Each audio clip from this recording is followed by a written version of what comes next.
Break के बाद आप सबका स्वागत है। बढ़ते हैं अगली खबर की ओर। भारतीय जनता पार्टी के नवनियुक्त जम्मू कश्मीर चुनाव प्रभारी राम माधव ने भी अब चुनावों के मद्देनजर कमर कस ली है। राम माधव आज श्रीनगर में लाल चौक से भाजपा के प्रत्याशी इंजीनियर एजाज के नामांकन भरने की प्रक्रिया में शामिल हुए। उन्होंने दावा किया कि जम्मू कश्मीर में इस बार भाजपा की जीत सुनिश्चित है और यहां दशकों से राज करने वालों की अब छुट्टी होने जा रही है। राम माधव ने विपक्षी दलों पर पूर्व आतंकियों का समर्थन लेकर चुनाव लड़ने का आरोप भी लगाया।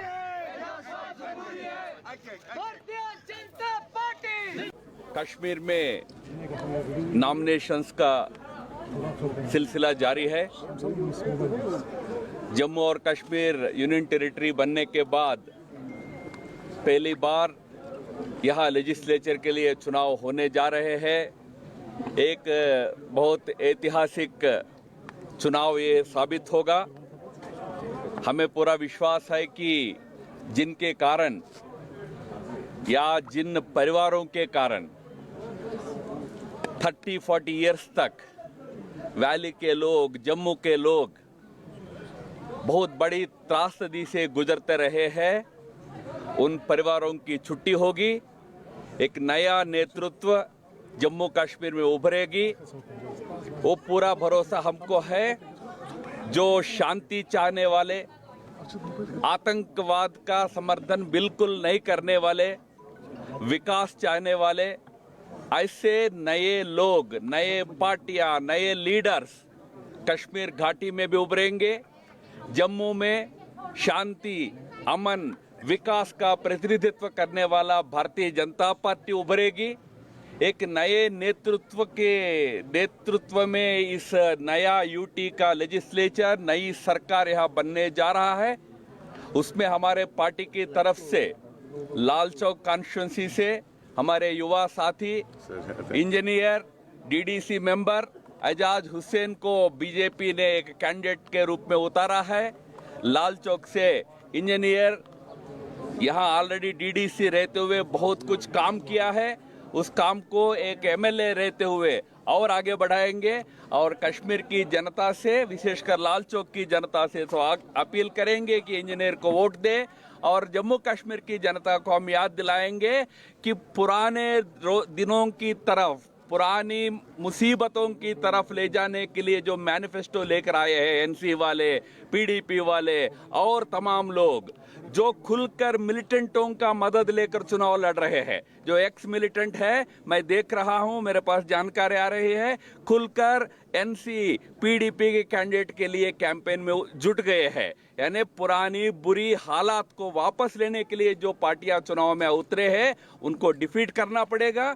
नया नेतृत्व जो शांति, विकास चाहेगा, उस नेतृत्व को उभारना पड़ेगा। उसके लिए जम्मू कश्मीर की जनता आगे आएगी, ऐसा हमारा विश्वास है। बीजेपी के नेतृत्व में, बीजेपी की अगुवाई में एक नई सरकार इस राज्य में बनेगी कि बीजेपी इस राज्य में सबसे बड़ा दल के रूप में उभरने वाला है। और उसके बाद जो परिस्थिति निर्माण होगी उस पे हम अपना रणनीति उस समय तैयार करेंगे।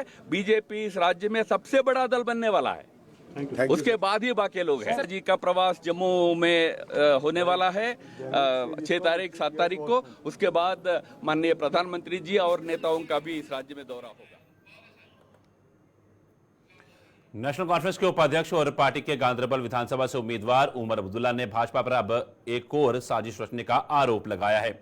उमर अब्दुल्ला ने खुलासा किया है कि भाजपा कश्मीर में ज्यादा से ज्यादा आजाद उम्मीदवारों को चुनावी मैदान में उतार रही है। गांधरबल विधानसभा के लिए आज अपना नामांकन भरने के बाद पत्रकारों के सवालों के जवाब में उमर ने कहा कि उन्हें जानकारी मिली है कि भाजपा सत्ता में आने के लिए कश्मीर में आजाद उम्मीदवारों को भी चुनावी मैदान में उतार रही है ताकि अगर वो जीत हासिल करते हैं तो उनका समर्थन हासिल किया जा सके।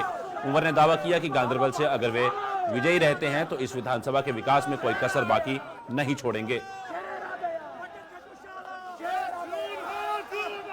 ये बात तो साफ है और अखबारों के जरिए ये खबर भी आना शुरू हो गई है कि बीजेपी की मुकम्मल कोशिश रही है कि ज्यादा से ज्यादा आजाद उम्मीदवार जो है वो कश्मीर से कामयाब हो ताकि कल को इन आजाद उम्मीदवारों के साथ जो है ये लोग हुकूमत बनाए।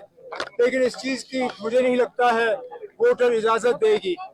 जब नतीजे निकलेंगे तो इंशाल्लाह उस वक्त जो है ना बीजेपी की ये साजिश जो है वो कामयाब होंगी। गांदरबल के लोगों ने मुझे एक बार नहीं 3 बार पार्लियामेंट के मेंबर के तौर पे और 1 बार एमएलए के तौर पे। इशहाक जबार एमएलए तभी बने जब ये सीट मैंने उनके हवाले की। अगर 2014 में मैंने इलेक्शन लड़ा होता, इशफाक जबार जीतते नहीं। इशफाक जबार अच्छी तरह से जानते हैं कि मैंने गांदरबल की सीट सिर्फ इसलिए छोड़ी क्योंकि मैंने उनको जबान दी थी, मैंने उनके साथ वादा किया था, लेकिन वो उस वादे के बराबर उतर नहीं आए। उन्होंने गांदरबल के लोगों के साथ धोखा किया। 2014 के बाद गांदरबल में जितने भी काम थे वो सारे रुक गए। इसलिए आज मजबूरन हमें जहाँ इशफाक जबार या बाकियों के खिलाफ जो है आज हम इलेक्शन के मैदान में उतरे हैं, ताकि वो सारे काम जो 2014 के बाद रुक गए उनको हम दोबारा से शुरू करें और गांदरबल में एक नई तरक्की का दौर जो है वो शुरू हो जाए। गुलिस्तान में खबरों का सिलसिला यूं ही चलता रहेगा। फिलहाल फाइनल कट में इतना ही। दीजिए इजाजत, नमस्कार।